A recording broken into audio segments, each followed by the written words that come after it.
Bill Maher has stunned viewers after admitting he could vote Republican in the 2028 presidential election in the U.S., following a headline-making interview in which many critics believe J.D. Vance got the better of the HBO host. The candid conversation quickly went viral as the pair clashed over Iran, immigration, election integrity, and Donald Trump's presidency.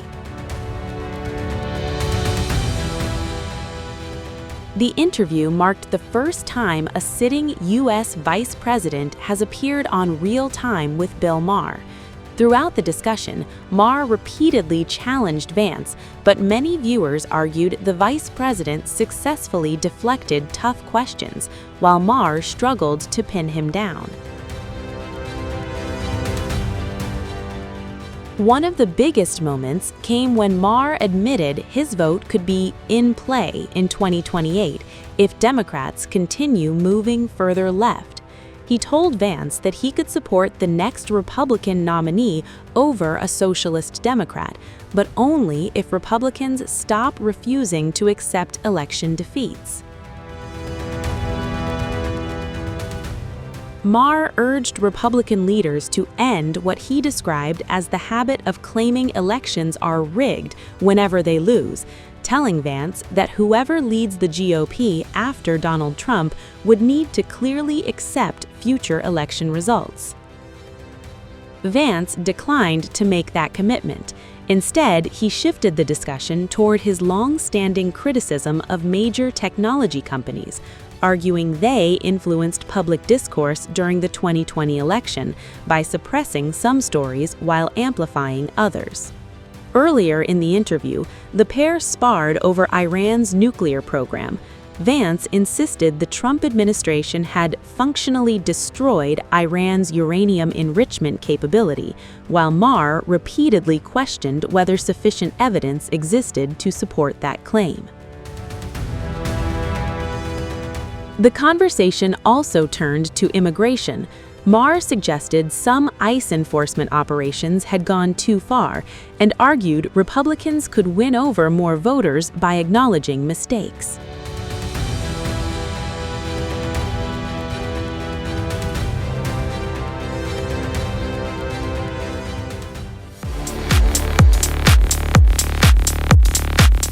Bill Maher didn't hold back. The veteran comedian and political commentator went straight after Vice President J.D. Vance, challenging him on some of the Trump administration's most controversial issues, from ICE raids to election denial.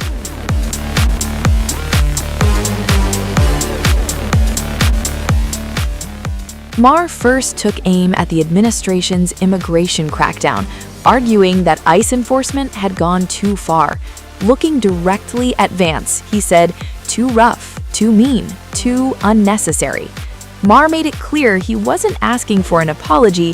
Instead, he urged the administration to simply admit it had crossed a line, saying that owning up to mistakes could help win back critics. He added, "I'm not asking you to apologize, I'm just saying you'd go a long way toward getting people who have just completely shut the door to you and your administration if you guys would just own that you guys went too far. You went too far, and you should own that, like you owned childless cat ladies." But Vance refused to give him that concession. Instead, the vice president defended the operations, arguing that law enforcement actions are never perfect and saying, "You can't do a law enforcement operation like that without having some situations that are recorded like that." Some viewers praised Maher for repeatedly pressing Vance on questions they felt he never directly answered. Others argued the vice president successfully defended his position despite the pressure. Maher wasn't finished. He then shifted to what he called his biggest brake dealer, election denial. In a surprise moment, Maher admitted his vote could be in play if Democrats continued moving in a direction he disagreed with. He even suggested a future Republican nominee, like J.D. Vance or Marco Rubio, could earn his support. The interview also highlighted Maher's increasingly unpredictable political stance. Although he has been a longtime critic of Donald Trump, Maher recently criticized musicians who boycotted Trump's America 250 celebrations, arguing the move hurt Democrats more than it hurt the president.